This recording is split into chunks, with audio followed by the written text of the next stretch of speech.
বলুন তো, গরুর দুধ খেলে যদি ৩,৫০০ রোগ সেরে যায়, তাহলে তো পিজির মতো হসপিটালে মেডিসিন নয়, গরুর দুধ রেখে দিত। তবু আপনি বলছেন গরু আমাদের মা। হ্যাঁ, গরু আমাদের মা। গরু যদি আমাদের মা হলো, ভগবান শ্রীকৃষ্ণের স্ত্রী রুক্মিণীর বিবাহের কারণে ১,০০,০০০ গরু কাটা করে হয়। রুক্মিণীর বিয়েতে ১,০০,০০০ গরু কাটা হচ্ছে। খাচ্ছে কারা? মোল্লারা খাচ্ছে।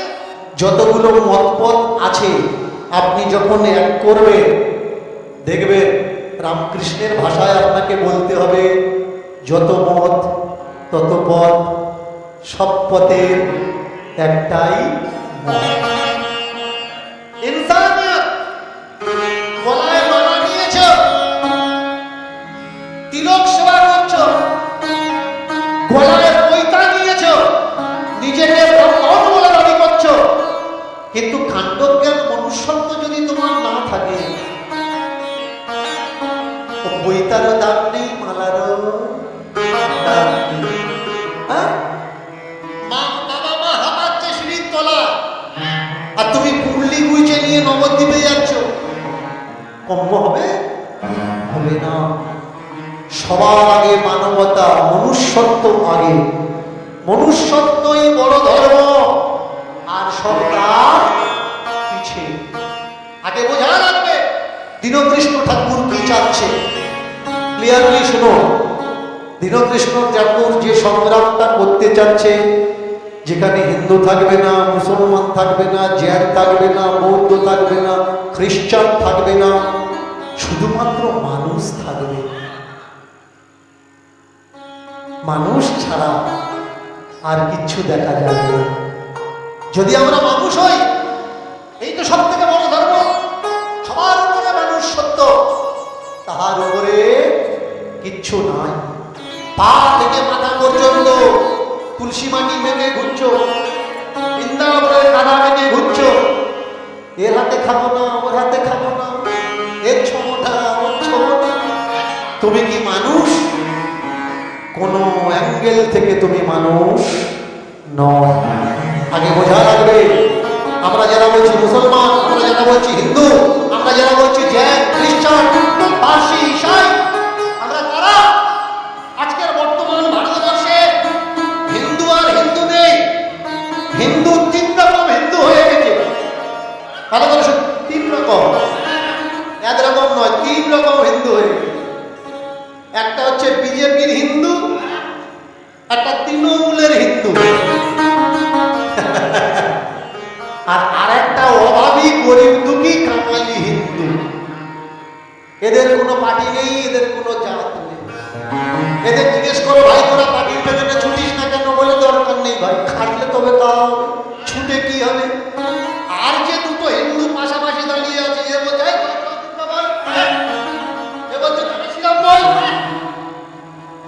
লড়াই হচ্ছে দুর্গা আর রাম নিয়ে।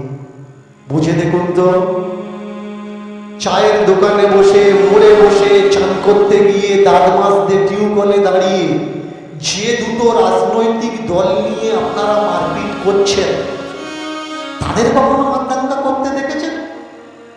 তারা করে না। তাহলে তাদের নাম নিয়ে আপনারা কেন মারপিট করছেন? উত্তর দিতে পারবেন না। যে কজন মারপিট করছে, গ্রামের মাধ্যমে কিছু লাঠি রুটি লাড্ডু পেয়েছে, তার জন্যে মারপিটটা করছে। যে পায়নি, ওর মুখে কোনো কথা নেই। আমাদের বলে দিল গরু আমাদের মা, গোমাতা। গোমূত্র পান করলে ৩,৫০০ বেশি রোগ সেরে যায়। বলুন তো, গরুর দুধ খেলে যদি ৩,৫০০ রোগ সেরে যায়, তাহলে তো পিজির মতো হসপিটালে মেডিসিন নয়, গরুর দুধ রেখে দিত। তবু আপনি বলছেন গরু আমাদের মা। হ্যাঁ, গরু আমাদের মা। গরু যদি আমাদের মা হলো, ভগবান শ্রীকৃষ্ণের স্ত্রী রুক্মিণীর বিবাহের কারণে ১,০০,০০০ গরু কাটা করে হয়।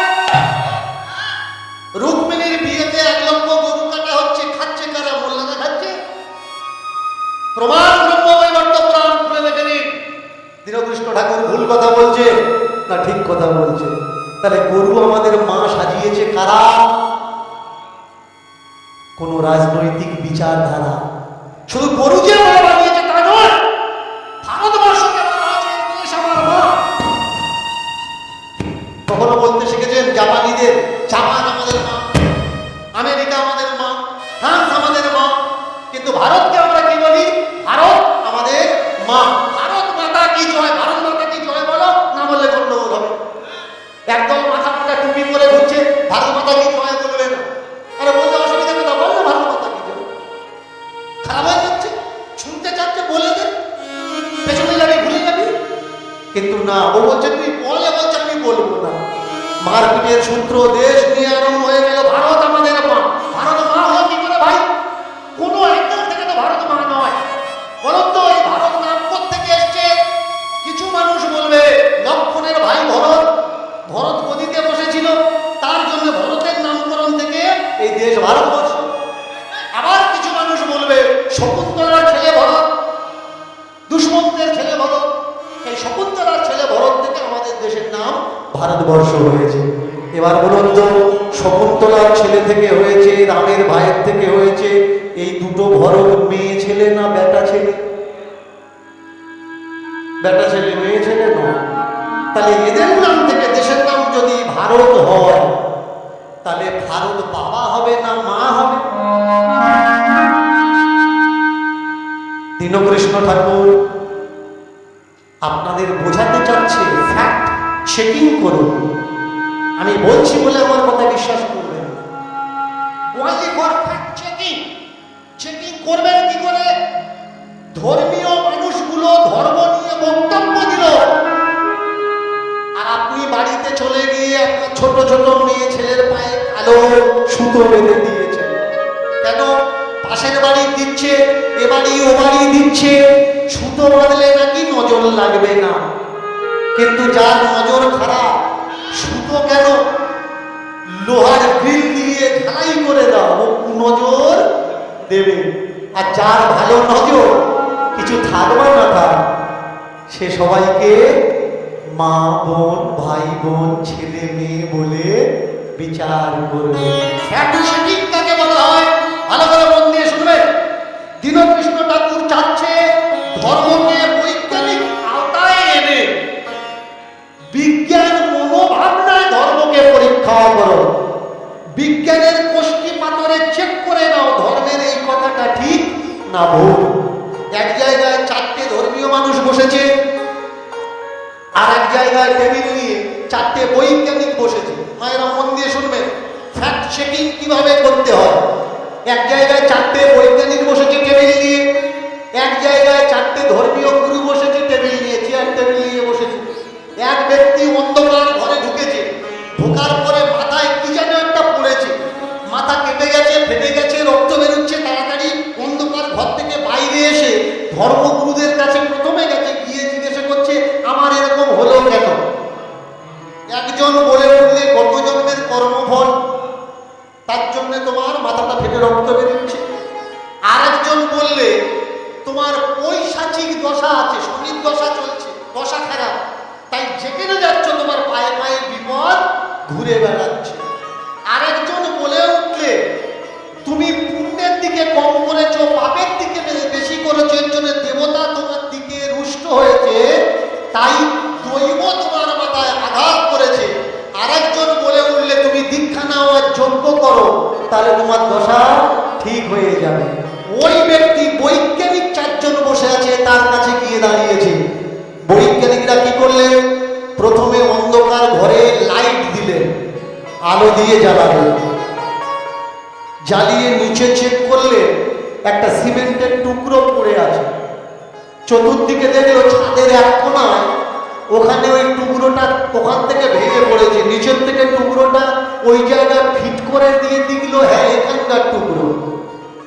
ওই ব্যক্তিকে বলে দিল, চারজনে মিলে একটা কথা বলে দিল, আপনি ঘরের ভিতরে ঢুকেছেন, ছাদ কমজোর হয়ে গেছে, মানুষের ঢোকার পরে যে ভাইব্রেশন হয়েছে ওই ভাইব্রেশনটা ওই জায়গা সহ্য করতে পারেনি, একটা টুকরো নিচে এসে তোমার মাথায় পড়েছে আর কেটে রক্ত বেরোচ্ছে। চারটে বৈজ্ঞানিক সিদ্ধান্ত নিল একটা, ওই টুকরো ওখানকার টুকরো ওখানে বসে চেক করে দেখে নিল এখান থেকে ভেঙেছে কিনা, কিন্তু চারটে ধর্মগুরু চার রকম বলল। আমার উদ্দেশ্য কোন জায়গায়? আমার উদ্দেশ্য ধর্মকে বিজ্ঞানের দৃষ্টি দিয়ে দেখো, তাহলে ধর্মের ভিতরে কোনো অযৌক্তিকতা থাকবে না। আমার ধর্মের দিকে আঙুল তুলে কেউ কখনো বলতে পারবে না যে এই ধর্মে নোংরা লেখা আছে। দীনকৃষ্ণ ঠাকুরের উদ্দেশ্য ধর্মগ্রন্থে যে নোংরা কথাগুলো লেখা আছে সেই কথাগুলো মানুষের সামনে তুলে ধরা। কোন কোন বইয়ে কোথায় কোথায় নোংরা লেখা আছে, এই নোংরামাগুলো আপনারা মানবেন না। আর ছেলে মেয়েদের বলবেন যে বই নোংরা কথা লেখা আছে সে বই আমাদের ধর্মগ্রন্থ হতে পারে না। ধর্মগ্রন্থ তো তাকে বলবে যে সকলার মঙ্গল চাইবে, সকলার ভালো চাইবে। ধর্মগ্রন্থ তো তাকে বলবে যার ভিতরে করুণা, দয়া, দীনতা, দৈন্যতা, ভালোবাসা লুকিয়ে থাকে। বলুন তো মা, কদিন আগে দুর্গা পূজা হয়ে গেল, দুর্গা পূজার আবাহন আর দুর্গা পূজা বিসর্জন পড়ে নেবে কালিকা পুরাণ, সেখানে স্পষ্ট লেখা হচ্ছে দুর্গা পূজার বিসর্জনের দিন বাজি বাজনা হবে, কাদা হন মাখবে, কাদা মাখবে, ফুল আর খই ছড়াতে ছড়াতে যাবে। বিসর্জনে বলুন তো খই কোথায় ছড়ায়? মানুষ বেঁচে থাকে না মরে গেলে? তাহলে দুর্গা পুজোর বিসর্জনের দিন আপনাকে খই ছড়িয়ে ছড়িয়ে যেতে হবে আগে আগে। কোন বই বলছে কালিকা পুরাণ পঞ্চানন তর্করত্ন, তিনি বলছেন বিসর্জন কিভাবে দুর্গা পূজার করবে। শুধু তাই নয়, ভোগ লিঙ্গজনিত গ্রামীণ ভাষার গালাগালি দিতে দিতে, ভোগ আমি আবার রিপিট করছি, ভোগ লিঙ্গজনিত গ্রামীণ ভাষার গালাগালি দিতে দিতে সঙ্গে বেশ্যারা থাকবে, বেশ্যারা নাচবে, বেশ্যাদের নৃত্য করত অবস্থায় দুর্গা ঠাকুরের বিসর্জন হবে। এবারে বলুন আপনি মেনে নেবেন এই সব কথাগুলো? অনেকে বলছে দীনকৃষ্ণ ঠাকুর ভালো তো আছে, ভালোটা বলো না, খারাপগুলো কেন বলছো? নোংরাগুলো আমি এই জন্যে বলছি যাতে নোংরাটা পরিষ্কার। তোমরা বই পড়ো না, বই আমি পড়ি, তাই আমি তোমাদের সচেতন করি। তোমার ঘরে 4-5টা বৌমা আছে, 4-5টা বৌমার ভিতরে সকলার ছোট ছোট বাচ্চা আছে। এখন একটা বউয়ের বাচ্চা যদি পায়খানা করেছে, চতুর্দিকে পেট খারাপ হয়েছে, সব জায়গায় পায়খানা করেছে, বৌমাটা এত নোংরা করেছে কি পায়খানা পরিষ্কার না করে সবার উপরে ছাই দিয়ে দিয়ে রেখেছে এক মুঠো করে। পায়খানা পরিষ্কার করেনি, পায়খানার উপরে ছাই ঢেকে দিয়েছে যাতে পায়খানা কেউ ধরতে না পারে। শ্বশুর বয়স্ক মানুষ, শ্বশুর চেল্লাচ্ছে বৌমা, বাড়ি সবসময় লোকজন আসছে, পায়খানা করে পরিষ্কার করে নাও, ছাই চাপা দিয়েছো কেন? বৌমা বলছে ও তুমি শুধু আমার বেলা নোংরা দেখতে পাও, ওই পাশের বাড়ি ওদের বাচ্চারা হাঁটে, ওরা তো ছাই চাপা দেয়, ওদেরটা দেখতে পারো না, তুই ওদের গিয়ে বলতে পারো না? শ্বশুর মশাই বলছে ওরা ছাই চাপা দেয়, ওদের ঘর নোংরা হবে, আমি ওদের বলবো কেন? ওদের ঘর নোংরা হোক, পরিষ্কার হোক, ওরা বুঝবে, কিন্তু আমার ঘরে যেন নোংরাটা না থাকে। এই ধর্মীয় গ্রন্থের নাম করে বাংলারা যে হেগে দিয়েছে না, আর ছাই চাপা দিয়েছো তোমরা আমার বৌমারা। আমি শুধু বলতে চাচ্ছি এই নোংরাগুলো সরাও, উঠোন পরিষ্কার করো, বাড়িতে লোকজন ঢুকছে, আসছে, বেরোচ্ছে, চোখে পড়লে খারাপ লাগবে। এটা বলা শিখিয়েছে আমাকে কে? নদিয়ার গৌরহরি, বীরভূমের দাদা নেতাই। শুধু যে আমি বলছি তা নয়, আমার আগে ওরা বলে রেখেছে, ওরা চিল্লে রেখেছে, ওরা যুদ্ধ করে রেখেছে, কিন্তু ওদের কথা কিছু চৈতন্য পার্টি আর এই যে কপাল সাদা করে ঘুরছে না, এরা কারণ বলতে দেয়নি। কীর্তনিয়ারা এখানে আসছে, এ কর্তব্য তাদের, সচেতন করা।